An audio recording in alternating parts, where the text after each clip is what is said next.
ಕೇಶವಪುರ ಎಂಬ ಒಂದು ಊರಿನಲ್ಲಿ ರಾತ್ರಿ ಹೊತ್ತಿನ ಸಮಯವಿದು. ಬೀರಪ್ಪ ಎನ್ನುವ ಸಾಧಾರಣ ವ್ಯಕ್ತಿ ಅವನ ಜೀವನದ ಕೊನೆ ಉಸಿರನ್ನು ಎಳೆಯುತ್ತಿದ್ದನು. ಅವನ ಹತ್ತಿರ ಅವನ ಮಕ್ಕಳಾದ ದೀಪಾ ಮತ್ತು ರೂಪ ಅವನ ಮುಂದೆ ನಿಂತಿದ್ದರು. ಆಗ ಬೀರಪ್ಪ ಅವರ ಇಬ್ಬರು ಹೆಣ್ಣು ಮಕ್ಕಳಿಗೆ ಹೀಗೆ ಹೇಳುತ್ತಾನೆ. ಕೇಳಿ ಮಕ್ಕಳೇ, ಈಗ ನಾನು ದೇವರ ಹತ್ತಿರ ಹೋಗುವ ಸಮಯ ಬಂದೇ ಬಿಟ್ಟಿದೆ. ನಿಮ್ಮ ಅಮ್ಮ ನೀವು ಚಿಕ್ಕವರಿದ್ದಾಗಲೇ ದೇವರ ಹತ್ತಿರ ಹೋಗಿ ಸೇರಿದ್ದಾಳೆ. ಈಗ ನಾನು ಹೋಗುವ ಸಮಯ ಬಂದಿದೆ ಮಕ್ಕಳೇ. ಅಪ್ಪ, ಹೀಗೆ ಏಕೆ ಹೇಳ್ತಿದ್ದೀರಾ? ನೀವ್ ಹೀಗೆ ಮಾತ್ನಾಡ್ಬೇಡಿ. ನೀವಿಲ್ಲದಿದ್ರೆ ನಾವಾದ್ರೂ ಇರುವುದು ಹೀಗೆ. ನೀವ್ ಸುಮ್ಮನಿರಿ, ನಿಮ್ಗೆ ಏನೂ ಆಗೋದಿಲ್ಲ. ಮಕ್ಕಳೇ, ಈಗ ನಡೆಯುವುದನ್ನು ಮಾತನಾಡಬೇಕಲ್ಲವೇ? ನಾನಂತರೂ ಈಗ ಹೋಗುವ ಸಮಯ ಬಂದಿದೆ.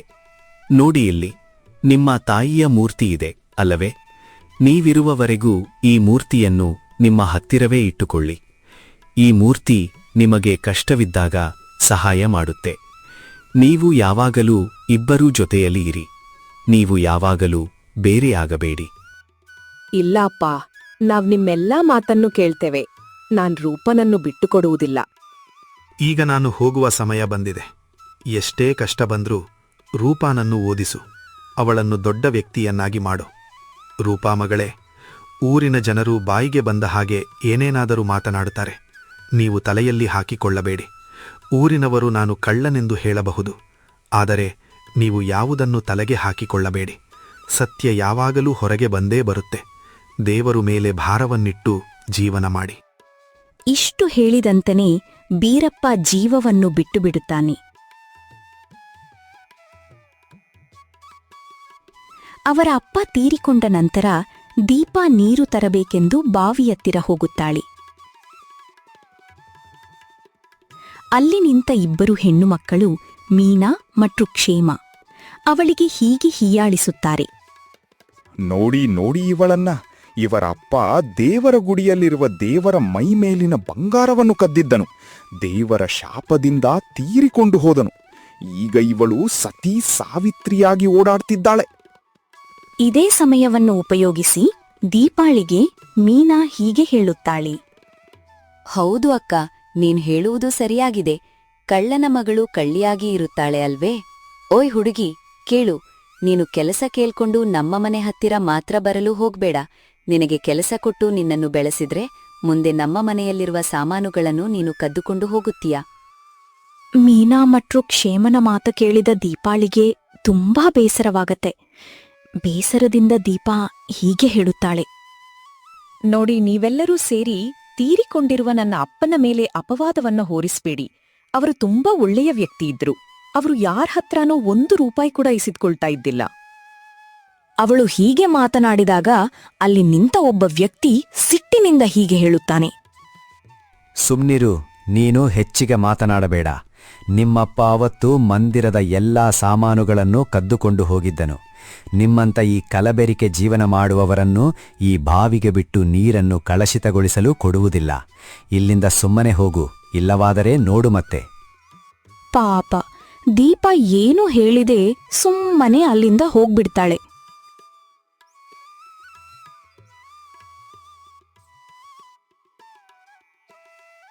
ಅಪ್ಪ ತೀರಿಕೊಂಡ ನಂತರ ಅವರ ತಂಗಿಯಾದ ರೂಪಾಳ ಓದಿನ ಖರ್ಚನ್ನು ತೆಗೆಯಬೇಕೆಂದು ದೀಪಾ ಕೆಲಸ ಕೇಳಿಕೊಂಡು ಹೋಗ್ತಾಳೆ.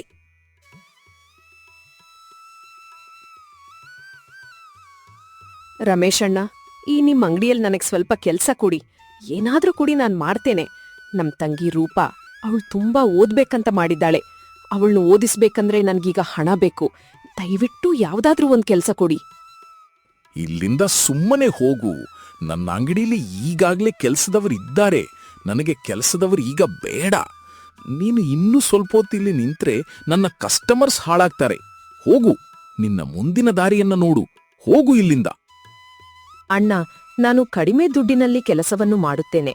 ನೀವು ಯಾವುದಾದರೂ ಕೆಲಸವನ್ನು ಕೊಡಿ. ನಾನು ಮಾಡಿ ನೀವು ಕೊಟ್ಟಷ್ಟು ಹಣವನ್ನು ಇರಿಸಿಕೊಳ್ಳುತ್ತೇನೆ. ಈಗ ನನಗೆ ದುಡ್ಡಿನ ಅವಶ್ಯಕತೆ ತುಂಬಾ ಇದೆ. ನನ್ನ ತಂಗಿಯ ಓದನ್ನು ನಾನು ಮುಂದುವರಿಸಬೇಕು. ಸುಮ್ಮನೆ ಇಲ್ಲಿಂದ ಹೋಗು. ನಿನ್ನನ್ನು ನಾನು ಇಷ್ಟೊತ್ತು ನಿಲ್ಲಿಸಿಕೊಂಡಿರುವುದೇ ದೊಡ್ಡದು. ಅದನ್ನು ಬಿಟ್ಟು ನನ್ನ ಅಂಗಡಿಯಲ್ಲಿ ಕೆಲಸಕ್ಕೆ ಕರೆದುಕೊಳ್ಳುವುದು ದೂರದ ಮಾತು. ಸುಮ್ಮನೆ ಇಲ್ಲಿಂದ ಹೋಗು. ಸ್ವಲ್ಪ ಆದ್ರೂ ಕರುಣೆ ತೋರಿ. ನೀವು ನಮ್ಮ ಊರಿನವರು.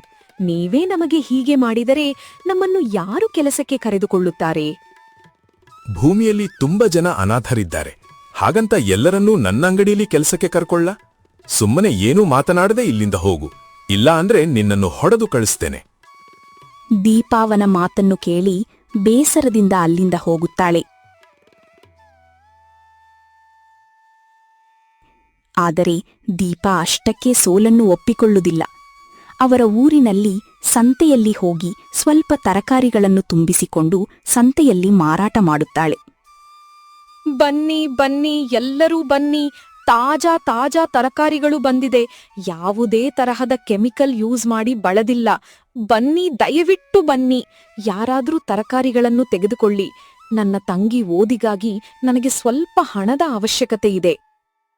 ದೀಪಾ ಹೀಗೆ ಮಾರುಕಟ್ಟೆಯಲ್ಲಿ ಮಾರುತ್ತಿರುವಾಗ ಅಲ್ಲೊಬ್ಬ ದೊಡ್ಡ ವ್ಯಾಪಾರಿ ಇಬ್ಬರು ಯುವಕರನ್ನು ಕರೆದುಕೊಂಡು ಅವಳ ಹತ್ತಿರ ಬಂದು ಅವಳ ತರಕಾರಿಯ ಬುಟ್ಟಿಯನ್ನು ನೋಡುತ್ತಿರುತ್ತಾನೆ ಮತ್ತು ಸಿಟ್ಟಿನಿಂದ ಹೀಗೆ ಹೇಳುತ್ತಾನೆ. ಹೇ ಹುಡುಗಿ, ಕೇಳು. ನೀನೇಕೆ ಇಲ್ಲಿ ಮಾರುತ್ತಿದ್ದೀಯಾ? ನಿನಗೆ ಈಗಲೇ ಹೇಳುತ್ತಿದ್ದೇನೆ, ಸುಮ್ಮನೆ ಇಲ್ಲಿಂದ ಎದ್ದು ಹೋಗು. ನೀನಿಲ್ಲಿ ಮಾರಿದರೆ ಅಲ್ಲಿ ಒಳಗಡೆ ಇರುವ ಅಂಗಡಿಗೆ ತುಂಬಾ ಲಾಸ್ ಆಗುತ್ತದೆ. ಸುಮ್ಮನೆ ಬುಟ್ಟಿಯನ್ನು ತೆಗೆದುಕೊಂಡು ಇಲ್ಲಿಂದ ಹೋಗು. ಅಣ್ಣ, ನಾನ್ ಸ್ವಲ್ಪ ಜಗವನ್ನು ಮಾತ್ರ ತೆಗೆದುಕೊಂಡು ಕುಳಿತಿದ್ದೇನೆ. ನಾನ್ ನಿಮ್ಮ ಗ್ರಾಹಕರನ್ನು ಏಕೆ ಹಾಳು ಮಾಡಲಿ? ನನಗ್ ಸ್ವಲ್ಪ ಹಣ ಬೇಕು ಈಗ. ಯಾಕೆಂದ್ರೆ ನನ್ನ ತಂಗಿಯ ಓದಿಗೆ ಸ್ವಲ್ಪ ಖರ್ಚಾಗುತ್ತೆ. ದಯವಿಟ್ಟು ನನಗಿಲ್ಲಿ ಕೂರಲು ಕೊಡಿ. ನಿನ್ನ ತಂಗಿ ಓದಿನಿಂದ ನಮಗೆ ಏನು ಲಾಭ ಸಿಗುವುದಿಲ್ಲ.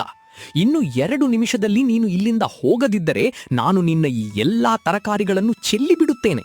ಇಲ್ಲಿ ಕೇವಲ ದೊಡ್ಡ ದೊಡ್ಡ ವ್ಯಾಪಾರಿಗಳ ದಂಧೆ ಮಾತ್ರ ನಡೆಯುತ್ತೆ, ನಿಮ್ಮಂಥ ಬಡವರಿಂದ ಅಲ್ಲ. ಅಣ್ಣ, ಸ್ವಲ್ಪ ಕೇಳಿ. ನಾನು ನನ್ನ ಬಳಿಯಿದ್ದ ಹಣವನ್ನು ಎಲ್ಲ ಹಾಕಿ ಇವುಗಳನ್ನು ತಂದಿದ್ದೇನೆ. ಇವುಗಳು ಮಾರದೇ ಇದ್ರೆ ನಾನು ಬೀದಿಗೆ ಬರ್ತೇನೆ. ದಯವಿಟ್ಟು ಇವತ್ತೊಂದಿನ ಸುಮ್ಮನಿರಿ. ನಾಳೆಯಿಂದ ನಾನು ಇಲ್ಲಿ ಬರುವುದಿಲ್ಲ. ಇವಳು ಪ್ರೀತಿಯಿಂದ ಹೇಳಿದರೆ ಕೇಳುವುದಿಲ್ಲ. ಇವಳ ಎಲ್ಲ ತರಕಾರಿಗಳನ್ನು ಚೆಲ್ಲಿ ಮತ್ತು ಇವಳನ್ನು ಇಲ್ಲಿಂದ ಒತ್ತು ಓಡಿಸಿ. ಇಲ್ಲ ಇಲ್ಲ, ನೀವು ನನ್ನ ತರಕಾರಿ ಬುಟ್ಟಿಗೆ ಕೈ ಹಾಕ್ಬೇಡಿ. ನಾನೇ ಇಲ್ಲಿಂದ ಎದ್ದು ಹೋಗ್ತೇನೆ. ದೀಪಾ ತುಂಬಾ ಬೇಸರದಿಂದ ತರಕಾರಿ ಬುಟ್ಟಿಯನ್ನು ತಲೆಯ ಮೇಲೆ ಇಟ್ಟುಕೊಂಡು ಅಲ್ಲಿಂದ ಹೋಗುತ್ತಾಳೆ. ಮನೆಗೆ ಬಂದು ನೋಡುತ್ತಾಳೆ, ಇಲ್ಲಿ ಅವಳ ತಂಗಿಯಾದ ರೂಪಾ ಓದುತ್ತಾ ಕುಳಿತಿರುತ್ತಾಳೆ. ದೀಪಾ ಅವಳನ್ನು ನೋಡಿ ರೂಪಾ ಎದ್ದು ನಿಂತಿರುತ್ತಾಳೆ. ಅಕ್ಕ, ನಿನಗಿವತ್ತು ಕೆಲ್ಸ ಸಿಕ್ಕಿತಾ? ನನಗೆ ತುಂಬಾ ಹೊಟ್ಟೆ ಹಸಿದಿದೆ. ಮನೆಯಲ್ಲಿ ತಿನ್ನಲು ಏನೂ ಇಲ್ಲ. ಇವತ್ತು ನಮ್ಮತ್ರ ತಿನ್ನಲು ಏನೂ ಇಲ್ಲವೇ? ರೂಪಾ, ನೀನ್ ಚಿಂತೆ ಮಾಡ್ಬೇಡ. ಎಲ್ಲಿವರೆಗೂ ಈ ನಿಮ್ಮಕ್ಕ ದೀಪಾ ಜೀವಂತವಾಗಿರ್ತಾಳೋ ಅಲ್ಲಿವರೆಗೂ ನಿನ್ನನ್ನ ಉಪವಾಸದಿಂದ ಮಲಗಿಕೊಳ್ಳಲು ಬಿಡುವುದಿಲ್ಲ. ನನಗೆ ಅಂಗಡಿಯಲ್ಲಿ ಮತ್ತು ಸಂತೆಯಲ್ಲಿ ಕೆಲಸ ಸಿಗದೇ ಇರಬಹುದು. ಆದ್ರೆ ನಾನು ದೇವಸ್ಥಾನದಲ್ಲಿ ಕೆಲಸ ಮಾಡಲು ಬರುತ್ತೇನೆ ಎಂದು ಮಾತನಾಡಿಕೊಂಡಿದ್ದೇನೆ. ಅಲ್ಲಿ ನಾನು ಸ್ವಚ್ಛತೆಯ ಕೆಲಸವನ್ನು ಮಾಡುತ್ತೇನೆ. ಅಕ್ಕ, ನೀನು ನನ್ನ ಸಲುವಾಗಿ ಇಷ್ಟು ಕಷ್ಟಪಡುತ್ತಿದ್ದೀಯಾ? ನನಗೆ ಕೆಲವೊಮ್ಮೆ ಅನಿಸುತ್ತೆ, ನಾನು ಅದನ್ನು ಇಲ್ಲಿಗೆ ನಿಲ್ಲಿಸಿ ನಿನ್ನ ಜೊತೆ ಕೆಲಸ ಮಾಡಿದರೆ ನಾವು ಆರಾಮವಾಗಿರಬಹುದು ಅಲ್ಲವೇ? ರೂಪಾ, ಇನ್ನು ಮೇಲಿಂದ ನಿನ್ ಬಾಯಲ್ಲಿ ಮಾತು ಬರಬಾರ್ದು. ಅಪ್ಪನ ಕನಸು ನಿನ್ನನ್ನು ಓದಿಸಿ ದೊಡ್ಡ ವ್ಯಕ್ತಿಯನ್ನಾಗಿ ಮಾಡಿಸ್ಬೇಕೆಂದು. ಅದನ್ನ ಈಗ ನಾನು ಮಾಡ್ತಿದ್ದೇನೆ. ನನಗೆ ಎಷ್ಟೇ ಕಷ್ಟ ಬಂದ್ರೂ ನಿನ್ನನ್ನು ಓದಿಸುತ್ತೇನೆ. ನೀನು ಓದಿನ ಬಗ್ಗೆ ಮಾತ್ರ ಗಮನ ಕೊಡು. ಆಯ್ತು ಅಕ್ಕ, ನಾನು ಶ್ರಮಪಟ್ಟು ಓದ್ತೇನೆ. ಒಂದಿನ ನಮ್ಮ ಎಲ್ಲಾ ಕಷ್ಟವನ್ನು ಬಗೆಹರಿಸ್ತೇನೆ ಮತ್ತು ಅಪ್ಪನ ಆಸೆಯನ್ನು ಕೂಡ ತೀರಿಸ್ತೇನೆ. ರೂಪಾ, ನಿನ್ಮೇಲೆ ನನ್ಗೆ ನಂಬಿಕೆ ಇದೆ. ಈಗ ನೀನ್ ಓದು. ನಾನು ಬೆಳಿಗ್ಗೆ ಮಂದಿರಕ್ಕೆ ಹೋಗ್ಬೇಕು.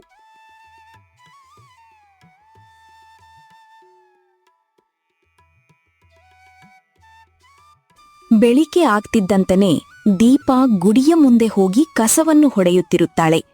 ಅದೇ ಸಮಯಕ್ಕೆ ಪೂಜಾರಿ ಪೂಜೆ ಸಾಮಾನುಗಳನ್ನು ಹಿಡಿದುಕೊಂಡು ಅಲ್ಲಿಗೆ ಬರುತ್ತಾನೆ. ದೀಪಾ, ನೀನು ಇಂದು ದೇವಸ್ಥಾನವನ್ನು ತುಂಬಾ ಸ್ವಚ್ಛವಾಗಿ ಇಟ್ಟಿದ್ದೀಯಾ. ತೆಗೆದುಕೋ ಈ ದುಡ್ಡನ್ನು ಮತ್ತು ಈ ಪ್ರಸಾದವನ್ನು. ತೆಗೆದುಕೋ, ನಿಮ್ಮ ತಂಗಿಗೆ ಹೋಗಿ ಕೊಡು. ಈ ದುಡ್ಡಿನಿಂದ ನಿಮ್ಮ ತುಂಗಿಗೆ ಸ್ವಲ್ಪ ಸಹಾಯವಾಗಬಹುದು.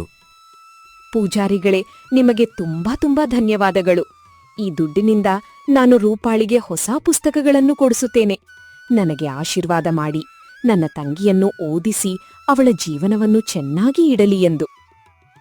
ದೇವರು ನಿನಗೆ ಮತ್ತು ನಿನ್ನ ತಂಗಿಗೆ ಒಳ್ಳೆಯದನ್ನೇ ಮಾಡಲಿ. ನಿಮ್ಮ ತಂದೆ ತುಂಬಾ ಒಳ್ಳೆಯವರು. ಜೀವ ಹೋಗುವವರೆಗೂ ಈ ದೇವಸ್ಥಾನದಲ್ಲಿ ದೇವರ ಸೇವೆಯನ್ನ ಮಾಡಿದ್ದಾರೆ. ನೀನು ಚಿಂತೆ ಮಾಡಬೇಡ, ಎಲ್ಲವೂ ಒಳ್ಳೆಯದೇ ಆಗುತ್ತೆ. ಪೂಜಾರಿಗಳೇ ಊರಿನಲ್ಲಿ ಮಾತನಾಡುತ್ತಿದ್ದಾರೆ, ನಮ್ಮಪ್ಪ ದೇವಸ್ಥಾನದಲ್ಲಿ ತಪ್ಪು ಕೆಲಸ ಮಾಡಿದ್ದಾರೆ ಎಂದು. ಇದು ನಿಜವೇ? ನನಗೆ ಸತ್ಯ ತಿಳಿದುಕೊಳ್ಳಬೇಕು ಅನಿಸುತ್ತಿದೆ. ಸಮಯ ಬಂದಾಗ ಎಲ್ಲವೂ ಹೊರಗಡೆ ಬರುತ್ತೆ. ನೀನು ಊರಿನವರ ಮಾತಿಗೆ ತಲೆ ಕೆಡಿಸ್ಕೋಬೇಡ. ನಿಮ್ಮ ತಂಗಿ ಓದಿನ ಬಗ್ಗೆ ನೀನು ಗಮನ ಕೊಡು. ಊರಿನವರು ಹಾಗೆ ಮಾತನಾಡ್ಕೋಬಾರೆ. ಪೂಜಾರಿಗಳೇ, ಆದ್ರೆ ಈ ಊರಿನವರು ನಮ್ಮ ತಂದೆಗೆ ಹಾಗೆಲ್ಲ ಅಂತಾರೆ. ಆಗ ನನಗೆ ತುಂಬಾ ಬೇಸರವಾಗುತ್ತೆ. ನನಗೆ ಎಲ್ಲ ಗೊತ್ತು ದೀಪಾ. ನಿಮ್ಮ ತಂದೆ ತುಂಬಾ ಪ್ರಾಮಾಣಿಕ ವ್ಯಕ್ತಿ.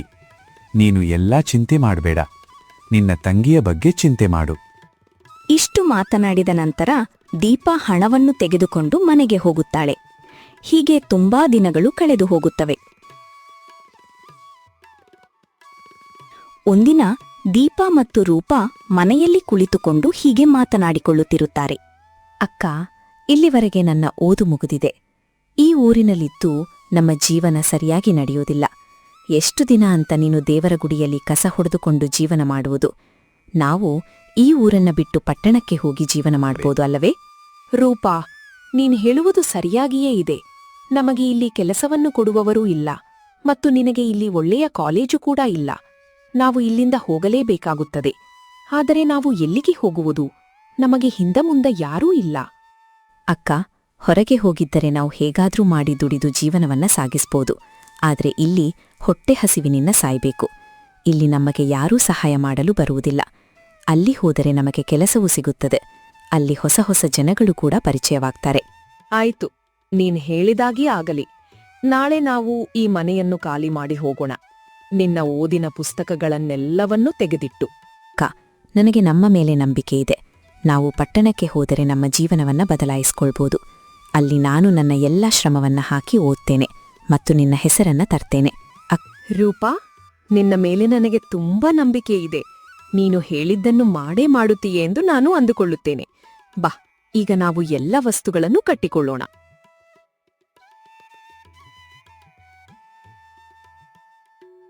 ಮಾರನೆಯ ದಿನ ಇಬ್ಬರು ಅಕ್ಕತಂಗಿಯವರು ಅವರ ಸಾಮಾನುಗಳನ್ನ ಕಟ್ಟಿಕೊಂಡು ಒಂದು ಗಂಟನ್ನು ರೆಡಿ ಮಾಡಿ ಇಟ್ಟುಕೊಂಡಿರುತ್ತಾರೆ. ಹೋಗುವ ಸಮಯದಲ್ಲಿ ರೂಪಾಳ ಕಣ್ಣು ಅವಳ ತಾಯಿಯ ಮೂರ್ತಿಯ ಮೇಲೆ ಬೀಳುತ್ತದೆ. ಅಕ್ಕ, ನಿನ್ಗೆ ನೆನಪಿದ್ಯಾ ಅಪ್ಪ ತೀರಿಕೊಳ್ಳುವಾಗ ಏನ್ ಹೇಳಿದ್ರು ಅಂತ? ಈ ಅಮ್ಮನ ಮೂರ್ತಿಯನ್ನು ಎಷ್ಟೇ ಕಷ್ಟ ಬಂದ್ರೂ ನಮ್ಮ ಹತ್ತಿರವೇ ಇಟ್ಕೊಳ್ಳಿ ಅಂತ ಹೇಳಿದ್ರು. ಹೌದು ರೂಪಾ, ನಾನಿದನ್ನು ಮರ್ತೇ ಬಿಟ್ಟಿದ್ದೆ. ಇದು ನಮ್ಮ ಅಪ್ಪ ಅಮ್ಮನ ಕೊನೆಯ ಗುರುತು. ನಾವಿದನ್ನು ತೆಗೆದುಕೊಂಡೋಗೋಣ. ನಮ್ಮಿಂದ ಇದನ್ನು ದೂರ ಇಡುವುದು ಬೇಡ. ಅಕ್ಕ, ನಮ್ ಹತ್ರ ನಮ್ಮಮ್ಮ ಇಲ್ಲ. ಈ ಮೂರ್ತಿಯನ್ನ ನೋಡಿದ್ರೆ ನಮ್ಮಮ್ಮ ನಮ್ ಹತ್ರವೇ ಇದ್ದಂತೆ ಅನ್ಸುತ್ತೆ.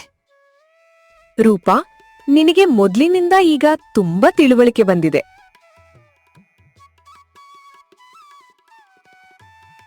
ಅವರು ಮೂರ್ತಿಯನ್ನು ಮೇಲೆ ಎತ್ತುತ್ತಾರೆ. ಆಗ ಮೂರ್ತಿಯೊಳಗಡೆಯಿಂದ ಸ್ವಲ್ಪ ಚಿನ್ನದ ನಾಣ್ಯ ಮತ್ತು ಒಂದು ಪೇಪರ್ನಲ್ಲಿ ಏನೋ ಬರೆದಿರುವ ಹಾಳೆ ಬೀಳುತ್ತೆ. ಅಕ್ಕ, ಏನಿದು? ಅಮ್ಮನ ಮೂರ್ತಿಯೊಳಗಡೆ ಇಷ್ಟೊಂದು ಚಿನ್ನ ಮತ್ತು ಇದು ಪತ್ರ. ಏನಿದು? ಈ ಪತ್ರದಲ್ಲಿ ಏನ್ ಬರ್ದಿರ್ಬೋದು? ನನ್ಗೇನೂ ತಿಳಿಯುತ್ತಿಲ್ಲ. ರೂಪಾ, ಈ ಪತ್ರದಲ್ಲಿ ಅಪ್ಪ ಬರೆದಿರುವ ಅಕ್ಷರಗಳಿವೆ. ಈಗ ನಾನಿದನ್ನು ಓದ್ತೇನೆ ನೋಡು. ನನ್ನ ಪ್ರೀತಿಯ ಹೆಣ್ಣು ಮಕ್ಕಳೇ, ನೀವೀ ಪತ್ರವನ್ನು ಓದುತ್ತಿದ್ದೀರಾ ಎಂದರೆ ನಾನು ಭೂಮಿಯನ್ನು ಬಿಟ್ಟು ಸ್ವರ್ಗಕ್ಕೆ ಬಂದಿದ್ದೇನೆ ಎಂದರ್ಥ. ಅಕ್ಕ, ಮುಂದೆ ಏನಾಗಿದೆ? ಓದು. ನನಗೆ ತುಂಬಾ ಭಯವಾಗ್ತಿದೆ. ಅಪ್ಪ ನಮ್ ಬಗ್ಗೆ ಏನಾದ್ರೂ ಬರೆದಿದ್ದಾರಾ? ಇದರಲ್ಲಿ ಬರೆದಿದೆ, ಊರಿನಲ್ಲಿರುವ ದೇವರ ಬಂಗಾರವನ್ನು ಸ್ವಲ್ಪ ಕಳ್ಳರು ಕದಿಯುತ್ತಿದ್ದರು ಎಂದು. ಅವರಿಂದ ಈ ಬಂಗಾರವನ್ನು ಕಾಪಾಡಬೇಕೆಂದು ಆ ದೇವರ ಬಂಗಾರವನ್ನು ತೆಗೆದು ನಿಮ್ಮ ಅಮ್ಮನ ಮೂರ್ತಿಯಲ್ಲಿ ನಾನು ಇಟ್ಟಿದ್ದೇನೆ. ಕಳ್ಳರಿಗೆ ಗೊತ್ತಾಗಿದೆ ನಾನೇ ಆ ಚಿನ್ನವನ್ನು ತೆಗೆದುಕೊಂಡಿದ್ದೇನೆ ಎಂದು. ಅದಕ್ಕಾಗಿ ಅವರು ನನ್ನ ಹಿಂದೆ ಬಿದ್ದಿದ್ದರು. ಅಂದ್ರೆ ನಮ್ಮಪ್ಪ ಕಳ್ಳ ಅಲ್ಲ. ಊರಿನಲ್ಲಿ ಹೇಳ್ತಿದ್ರು ನಮ್ಮಪ್ಪ ಕಳ್ಳ ಎಂದು. ಅದು ಸುಳ್ಳು. ನಮ್ಮಪ್ಪ ನೋಡಿದ್ರೆ ದೇವರ ಬಂಗಾರವನ್ನು ಕಾಪಾಡಿದ್ದಾರೆ. ಇದರ ಸಲುವಾಗಿ ಅವರ ಜೀವವನ್ನೇ ಬಲಿ ಕೊಟ್ಟಿದ್ದಾರೆ. ಇವತ್ತಿನಿಂದ ನಮ್ಮಪ್ಪನ ಮೇಲಿದ್ದ ಎಲ್ಲ ಅನುಮಾನಗಳು ನನ್ ಮನಸ್ಸಿನಿಂದ ಹೋದವು. ನಮ್ಮಪ್ಪ ಒಬ್ಬ ಏಕಕ ಮತ್ತು ನಿಷ್ಠಾವಂತ ವ್ಯಕ್ತಿ ಇದ್ದರು. ಇವತ್ತಿನಿಂದ ಈ ಬಂಗಾರವನ್ನು ನಮ್ಮ ಬಳಿ ಇಟ್ಕೊಳ್ಳೋಣ ಮತ್ತು ನಿನ್ನ ಓದನ್ನು ಮುಂದುವರಿಸೋಣ. ಬಾ, ಈಗಲೇ ನಾವು ಇಲ್ಲಿಂದ ಹೋಗೋಣ. ಅಕ್ಕ, ಈ ಬಂಗಾರವನ್ನು ನಾವು ತುಂಬಾ ಸುರಕ್ಷಿತವಾಗಿ ಇಟ್ಕೊಳ್ಬೇಕು. ಕಳ್ಳರಿಗೆ ಗೊತ್ತಾದ್ರೆ ಈ ಬಂಗಾರ ನಮ್ಮ ಬಳಿ ಇದೆ ಎಂದು ಅವರು ನಮ್ಮನ್ನು ಸುಮ್ಮನೆ ಬಿಡೋದಿಲ್ಲ. ನಮ್ಮ ಜೀವನಕ್ಕೆ ಹಾನಿಕರ. ಹೌದು ರೂಪಾ, ನೀನ್ ಹೇಳೋದು ಸರಿಯಾಗಿ ಇದೆ. ಇವುಗಳನ್ನು ನಾವು ಚೆನ್ನಾಗಿಟ್ಕೊಂಡ್ ಹೋಗೋಣ, ಯಾರಿಗೂ ಗೊತ್ತಾಗದಂತೆ. ಬಾ ಅಕ್ಕ, ನಾವು ಸ್ವಲ್ಪ ಹೊತ್ತು ಇಲ್ಲಿ ಇರುವುದು ಬೇಡ. ಇಲ್ಲಿ ಇದ್ರೆ ನಮಗೆ ಕಷ್ಟ. ಬಾ, ಈಗ್ಲೇ ನಾವು ಹೋಗೋಣ. ಇಲ್ಲಿಂದ ಮೊದಲು ದೂರ ಹೋಗ್ಬೇಕು. ಅವರು ಅಲ್ಲಿಂದ ನಡೆದುಕೊಂಡು ನದಿಯ ಹತ್ತಿರ ಹೋಗುತ್ತಾರೆ. ನದಿ ಹತ್ತಿರ ಹೋಗಬೇಕಾದರೆ ಒಂದು ರಸ್ತೆಯಿಂದ ಮತ್ತೊಂದು ರಸ್ತೆಗೆ ಹೋಗಬೇಕಾಗಿರುತ್ತದೆ. ಅಲ್ಲಿ ತುಂಬಾ ಜನ ಇದ್ದಿರುತ್ತಾರೆ. ಅಕ್ಕ, ಇದೇನು? ನಾವು ನದಿ ದಾಟಿ ಹೋಗ್ಬೇಕು ಈಗ. ಇಲ್ಲಿ ನೋಡಿದ್ರೆ ತುಂಬಾ ಜನ ಇದ್ದಾರೆ. ಈಗಾಗ್ಲೇ ಮಳೆ ಬರೋ ಹಾಗೆ ಆಗಿದೆ. ನನ್ಗೆ ತುಂಬಾ ಭಯವಾಗ್ತಿದೆ ಅಕ್ಕ. ರೂಪಾ, ನೀನು ಹೆದರಬೇಡ, ಏನಾಗುವುದಿಲ್ಲ. ನಾನಿದ್ದೇನೆ. ಬಾ, ನಾವು ಮತ್ತೊಂದು ದಾರಿಯಿಂದ ನಡ್ಕೊಂಡು ಹೋಗೋಣ. ಅಕ್ಕ, ಅಲ್ಲಿ ಹೋದ್ರೆ ತುಂಬಾ ದೂರ ಆಗುತ್ತದೆ ಮತ್ತು ಅಲ್ಲಿ ತುಂಬಾ ಜನ ಇದ್ದಾರೆ. ನಾವು ಕಳೆದ್ಕೊಳ್ತೀವಿ.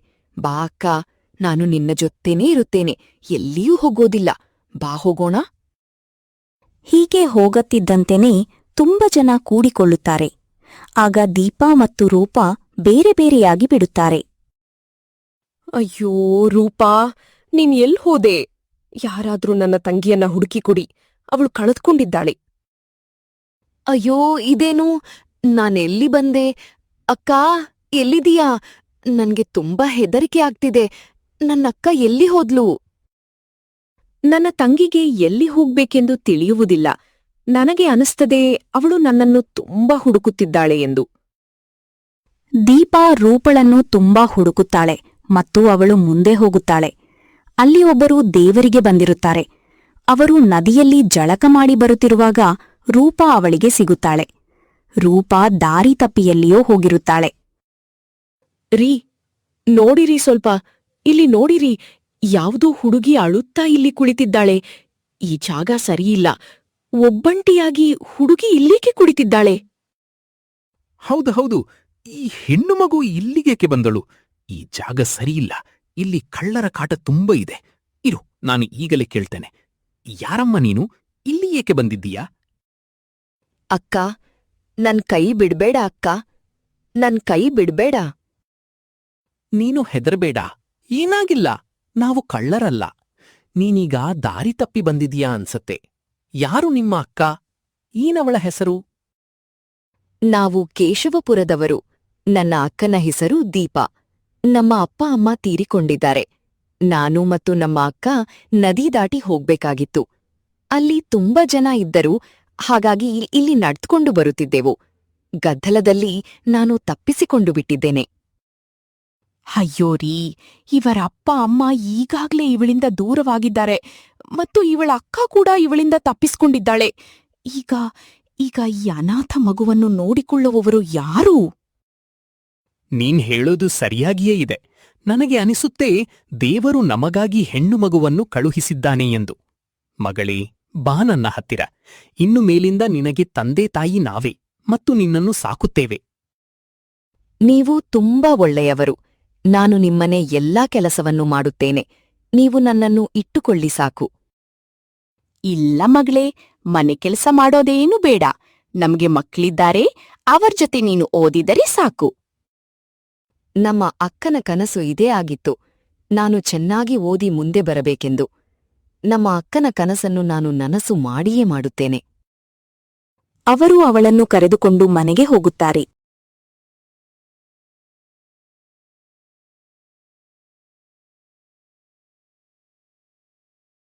ನೋಡುತ್ತಿದ್ದಂತೆ 10 ವರ್ಷಗಳು ಕಳೆದು ಹೋಗುತ್ತವೆ.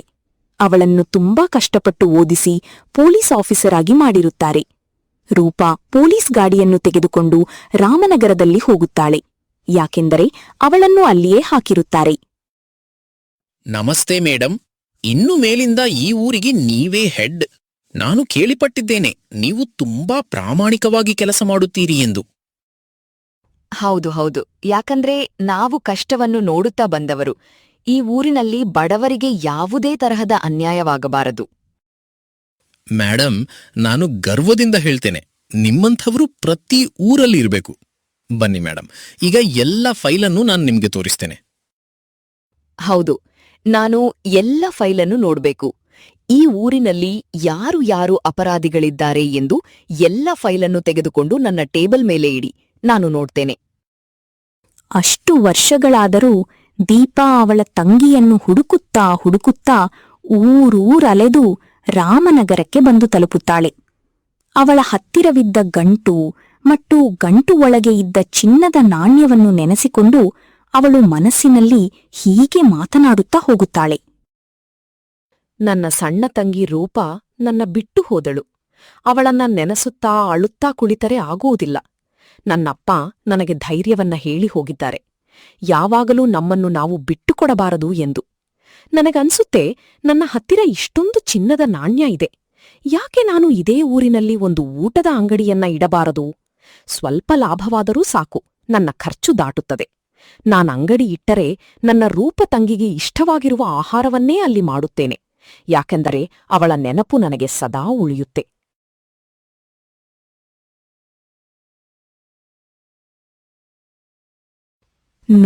ನೋಡದಿದ್ದಂತೆ ದೀಪಾ ಆ ಊರಿನಲ್ಲಿ ಒಂದು ಅಂಗಡಿಯನ್ನ ಇಟ್ಟಿರುತ್ತಾಳೆ. ಅವಳ ಕೈರುಚಿ ತುಂಬಾ ಚೆನ್ನಾಗಿರುತ್ತೆ.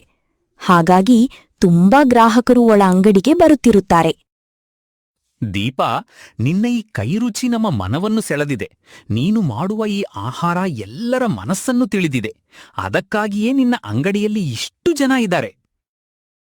ಅಣ್ಣ, ನಾನು ಈ ಆಹಾರವನ್ನು ಮಾಡುತ್ತಿರುವುದು ನನ್ನ ತಂಗಿಗೆ ಇಷ್ಟ ಎಂದು. ದೇವರ ಇಚ್ಛೆ ಎಲ್ಲ ಚೆನ್ನಾಗಿ ನಡೆಯುತ್ತಿದೆ. ಇದರಿಂದ ನನ್ನ ಖರ್ಚು ಕೂಡ ದಾಟುತ್ತಿದೆ.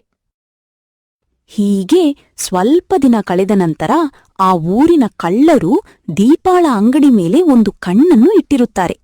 ಒಂದಿನ ರಾತ್ರಿಯಾಗುತ್ತಿದ್ದಂತೆ ಆ ಊರಿನ ಕಳ್ಳರು ದೀಪಾಳ ಅಂಗಡಿಯ ಪಕ್ಕದಲ್ಲಿರುವ ಬಂಗಾರದ ಅಂಗಡಿಗೆ ನುಗ್ಗಿ ಬಂಗಾರವನ್ನು ಕಳವು ಮಾಡಿಕೊಂಡು ದೀಪಾಳ ಅಂಗಡಿಯ ಮುಂದೆ ಬಂದು ನಿಂತು ಹೀಗೆ ಮಾತನಾಡುತ್ತಾರೆ.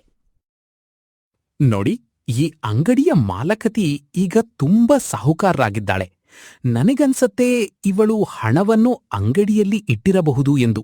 ಇಲ್ಲಿ ತುಂಬಾ ಗ್ರಾಹಕರ ಬರುತ್ತಾರೆ. ನನಗನಿಸತ್ತೆ ತುಂಬಾ ಹಣ ಇರಬಹುದೆಂದು. ಇಷ್ಟು ಹೇಳಿ ಆ ಕದವನ್ನು ಹೊಡೆದು ಅವರು ಹಣವನ್ನ ಕದೆಯಲು ಒಳಗೆ ಬರುತ್ತಾರೆ. ದೀಪಾಳ ಅಂಗಡಿಯಲ್ಲಿ ಸ್ವಲ್ಪ ಚಿನ್ನದ ನಾಣ್ಯಗಳು ಸಿಗುತ್ತವೆ. ಅವುಗಳನ್ನು ಕದ್ದುಕೊಂಡು ಅವರು ಹೀಗೆ ಮಾತನಾಡಿಕೊಳ್ಳುತ್ತಾರೆ. ನೋಡು, ನಾನು ಹೇಳಿದ್ದಿಲ್ಲವೇ, ಒಳಗೆ ತುಂಬಾ ಹಣ ಇರುತ್ತದೆ ಎಂದು. ನಮಗೆ ಚಿನ್ನದ ನಾಣ್ಯಗಳು ಸಿಕ್ಕಿವೆ. ನಾವು ತಡ ಮಾಡಬಾರದು, ಈಗಲೇ ಈ ಊರನ್ನು ಬಿಟ್ಟು ಹೋಗಬೇಕು. ಯಾಕೆಂದ್ರೆ ಈ ಊರಿಗೆ ಬಂದ ಪೊಲೀಸ್ ಆಫೀಸರ್ ತುಂಬಾ ಸ್ಟ್ರಿಕ್ಟ್ ಇದ್ದಾಳೆ. ಹೌದು ಹೌದು, ನೀವು ಹೇಳುವುದು ಸರಿಯಾಗಿ ಇದೆ. ನಾವು ಬೆಳಿಗ್ಗೆಯವರೆಗೂ ಇಲ್ಲಿ ಇರುವುದು ಬೇಡ, ಈಗಲೇ ಹೋಗಿಬಿಡೋಣ ಊರನ್ನು ಬಿಟ್ಟು.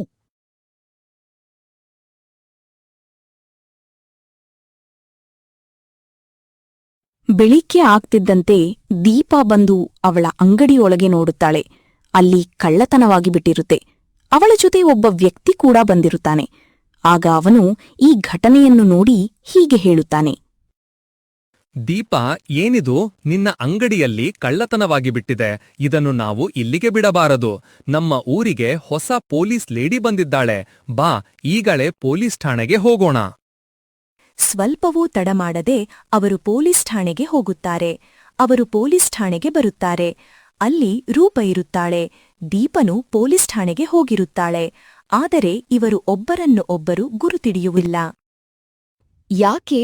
ಏನಾಯ್ತು? ಏನೇ ಇದ್ದರೂ ಸ್ವಲ್ಪ ವಿವರಿಸಿ ಹೇಳಿ. ಯಾಕೆಂದ್ರೆ ನಾನು ಕಾರ್ಯವನ್ನು ಮುಂದುವರಿಸಬೇಕು. ಕಳ್ಳತನ ಮಾಡಿದವರನ್ನು ಕಂಡುಹಿಡಿಯಬೇಕು.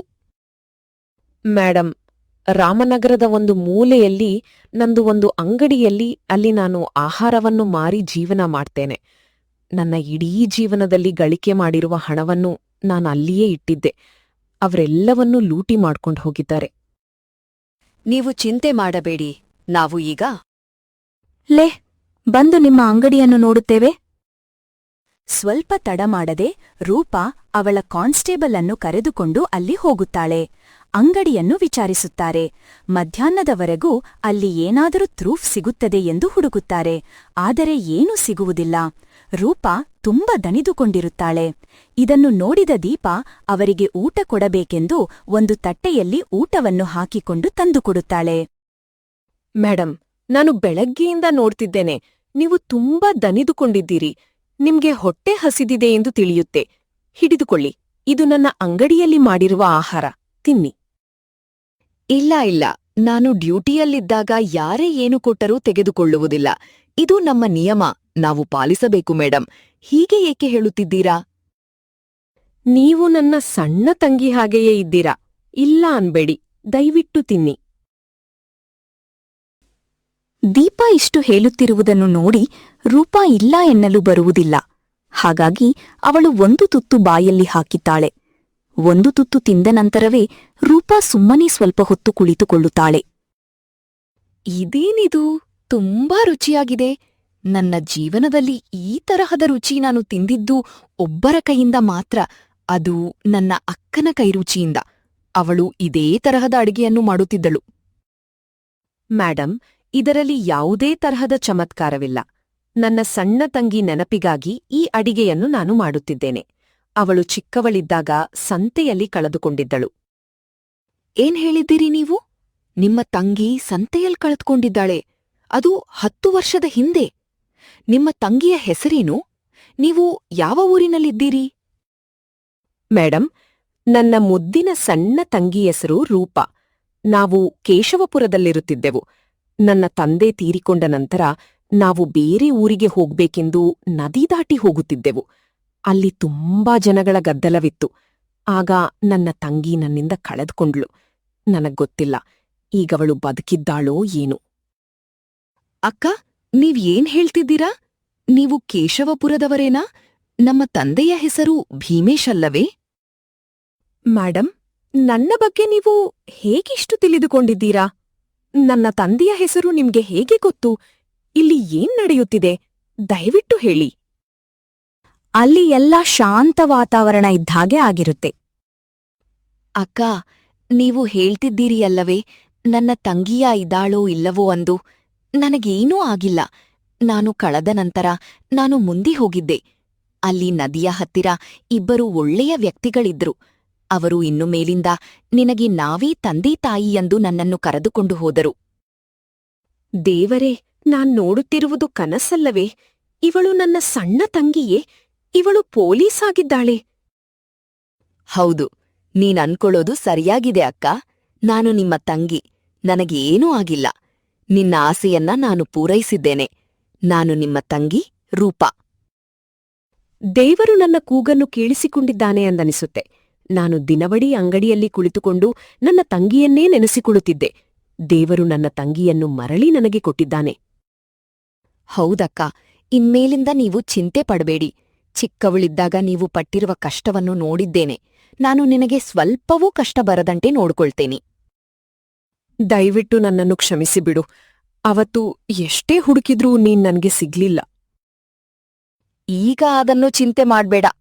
ಅಮ್ಮನ ಮೂರ್ತಿ ಚಮತ್ಕಾರ ಮಾಡಿದೆ. ನಮ್ಮನ್ನು ಮತ್ತೆ ಒಂದಾಗುವ ಹಾಗೆ ಮಾಡಿದೆ. ಹೌದು, ನೀನ್ ಹೇಳುವುದು ಸರಿಯಾಗಿದೆ ತಂಗಿ. ಇಷ್ಟು ಮಾತ್ನಾಡಿದ ನಂತರ ಸಿಟ್ಟಿನಂದ ರೂಪಾ ಕಾನ್ಸ್ಟೇಬಲ್ಗೆ ಹೀಗೆ ಹೇಳ್ತಾಳೆ. ನೋಡಿ, ನನಗೆ ಗೊತ್ತಿಲ್ಲ. ನಾಳೆ ಅನ್ನುವುದ್ರೊಳಗೆ ಈ ನನ್ನ ಅಕ್ಕನ ಅಂಗಡಿಯಲ್ಲಿ ಕಳ್ಳತನ ಮಾಡಿರೋ ಕಳ್ಳರು ನನಗೆ ಬೇಕು.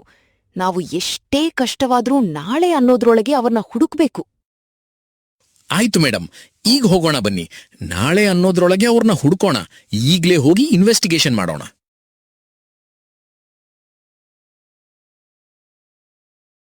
ಮರನೆಯ ದಿನ ಎಲ್ಲ ಕಳ್ಳರನ್ನು ಹಿಡಿದಿರುತ್ತಾರೆ ಮತ್ತು ರೂಪ ಅವರಿಗೆ ಹೀಗೆ ಹೇಳುತ್ತಿರುತ್ತಾರೆ. ಇವರನ್ನು ಸುಮ್ಮನೆ ಬಿಡಬೇಡಿ. ಇವರಿಗೆ ಸರಿಯಾದ ಶಿಕ್ಷೆ ಕೊಡಬೇಕು. ನಮ್ಮಿಂದ ತಪ್ಪಾಗಿದೆ ಮೇಡಮ್. ನಿಮ್ಮ ಅಕ್ಕನ ಅಂಗಡಿಯಲ್ಲಿ ನಾವು ಕಳ್ಳತನ ಮಾಡಬಾರ್ದಿತ್ತು. ನಮ್ಮ ಅಕ್ಕನ ಅಂಗಡಿಯಲ್ಲ. ನೀವು ಯಾವುದೇ ಊರಲ್ಲಿ ಕಳ್ಳತನ ಮಾಡಬಾರದು. ಹಾಗೆ ಮಾಡುತ್ತೇವೆ. ಮೇಡಮ್, ದಯವಿಟ್ಟು ನಮ್ಮನ್ನು ಜೈಲಿಗೆ ಹಾಕಬೇಡಿ. ನಾವು ಇನ್ನೂ ಮೇಲಿಂದ ಕಳ್ಳತನವನ್ನು ಮಾಡುವುದಿಲ್ಲ. ನಿಮಗೆ ಸ್ವಲ್ಪವೂ ನಾಚಿಕೆಯಾಗುವುದಿಲ್ಲವೇ? ಬಡವರು ಕಷ್ಟಪಟ್ಟು ದುಡಿದಿಟ್ಟಿದ್ದ ದುಡ್ಡನ್ನು ಕಳ್ಳತನ ಮಾಡಲು ಹೊಟ್ಟೆಗೆ ಏನು ತಿನ್ನುತ್ತೀರಾ? ಇವರಿಗೆ ಸರಿಯಾಗಿ ಶಿಕ್ಷೆ ಕೊಡಿ. ಕರೆದುಕೊಂಡು ಹೋಗಿ. ಆಯ್ತು ಮೇಡಮ್, ನೀವು ಹೇಳಿದ ಹಾಗೆ ಮಾಡುತ್ತೇವೆ. ಇನ್ನೊಂದು ಬಾರಿ ಕಳ್ಳತನ ಮಾಡಲು ಯೋಚನೆ ಕೂಡ ಮಾಡಿರಬಾರದು. ಹಾಗೆ ಮಾಡುತ್ತೇವೆ. ಕಳ್ಳತನವಾಗಿರುವ ಬಂಗಾರದ ನಾಣ್ಯವನ್ನು ರೂಪಾ ತೆಗೆದುಕೊಂಡು ದೀಪಾವಳಿ ಅಂಗಡಿಗೆ ಬರುತ್ತಾಳೆ. ದೀಪಾಗೆ ಎಲ್ಲಾ ನಾಣ್ಯಗಳನ್ನು ಕೊಟ್ಟು ಹೀಗೆ ಹೇಳುತ್ತಾಳೆ. ತೆಗೆದುಕೋ ಅಕ್ಕ. ನೀನು ಕಷ್ಟಪಟ್ಟು ದುಡಿದ ಹಣವನ್ನು ಆ ಕಳ್ಳರಿಗೆ ಸರಿಯಾಗಿ ಶಿಕ್ಷೆಯನ್ನು ಕೊಟ್ಟಿದ್ದೇವೆ. ಇನ್ನೊಂದು ಬಾರಿ ಕಳ್ಳತನ ಮಾಡಲು ನನ್ನನ್ನು ನೆನೆಸ್ಕೊಂಡಿರಬೇಕು. ಆ ಥರ ಶಿಕ್ಷೆಯನ್ನು ಕೊಟ್ಟಿದ್ದೇವೆ. ನೀನ್ ಚಿಂತೆ ಮಾಡ್ಬೇಡ ಅಕ್ಕ. ನಿನ್ನ ಎಲ್ಲಾ ಹಣವನ್ನು ಮರಳಿ ತಂದಿದ್ದೇನೆ. ನನಗೆ ಈ ನಾಣ್ಯಗಳ ಮೇಲೆ ಹೆಮ್ಮೆಯಾಗುತ್ತೆ. ಯಾಕಂದ್ರೆ ಈ ನಾಣ್ಯಗಳಿಂದಲೇ ನಾವಿಬ್ಬರೂ ಮತ್ತೆ ಕೂಡಿದ್ದೇವೆ. ಈಗ ಅಪ್ಪ ಇದ್ದಿದ್ದರೆ ತುಂಬಾ ಚೆನ್ನಾಗಿರುತ್ತಿತ್ತು. ಇದನ್ನು ನೋಡಿ ಅವರು ಮನತುಂಬಿಕೊಳ್ಳುತ್ತಿದ್ದರು, ನನ್ನ ಸಣ್ಣ ಮಗಳು ಪೊಲೀಸ್ ಆಗಿದ್ದಾಳೆ ಎಂದು. ಹೌದಕ್ಕ, ನೀನ್ ಹೇಳೋದು ಸರಿಯಾಗಿದೆ. ಆದ್ರೆ ಈಗ ಏನು ಮಾಡಲು ಬರೋದಿಲ್ಲ. ನೀನ್ ನನ್ ಸಲುವಾಗಿ ತುಂಬಾ ಕಷ್ಟಪಟ್ಟಿದ್ಯಾ. ಇನ್ಮೇಲಿಂದ ನೀನು ಈ ತರ ಕೆಲಸ ಮಾಡೋದ್ಬೇಡ. ಆರಾಮಾಗಿ ನೀನ್ ಮನೆಯಲ್ಲಿದ್ರೆ ಸಾಕು. ಆಯ್ತು ರೂಪಾ, ನಾನ್ ನಿನ್ಜೊತೆನೇ ಇರುತ್ತೇನೆ. ನಿನ್ನನ್ನ ಬಿಟ್ಟು ಎಲ್ಲಿ ಹೋಗುವುದಿಲ್ಲ. ಇಬ್ರೂ ಮಾತಾಡ್ತಾ ಅವರ ತಾಯಿಯ ಮೂರ್ತಿಯ ಮುಂದೆ ಒಂದು ದೀಪವನ್ನ ಹಚ್ಚಿ ಹೀಗೆ ಮಾತಾಡ್ಕೊಳ್ತಾರೆ. ಅಕ್ಕ, ಅಮ್ಮನ ಮೂರ್ತಿ ನಿಜವಾಗಿಯೂ ಚಮತ್ಕಾರ ಮಾಡಿತು. ಈ ಮೂರ್ತಿಯಿಂದ ನಾವು ಮತ್ತೆ ಕೂಡಿದೆವು. ಎಷ್ಟೋ ದಿನಗಳ ಹಿಂದೆ ಇದ್ದ ಸಂತೋಷ ಅವರ ಮುಖದಲ್ಲಿ ಮೂಡುತ್ತಿತ್ತು. ಅವರ ತಾಯಿಯ ಮುಂದೆ ನಿಂತು ಸ್ವಲ್ಪ ಪ್ರಾರ್ಥನೆ ಮಾಡುತ್ತಾರೆ. ಈ ವಿಡಿಯೋ ಇಷ್ಟವಾಗಿದ್ರೆ ದಯವಿಟ್ಟು SN ಹಳ್ಳಿ ಕಥೆ ಚಾನಲ್ ಸಬ್ಸ್ಕ್ರೈಬ್ ಮಾಡಿ. ವಿಡಿಯೋಗೆ ಲೈಕ್ ಕೊಟ್ಟು ನಿಮ್ಮ ಹೆಸರನ್ನು ಕಮೆಂಟ್ ಮಾಡಿ. ಮುಂದಿನ ವಿಡಿಯೋದಲ್ಲಿ ನಿಮ್ಮ ಹೆಸರನ್ನು ಉಪಯೋಗಿಸುತ್ತೇವೆ. ಸಿಗೋಣ ಮತ್ತೊಂದು ವಿಡಿಯೋದಲ್ಲಿ.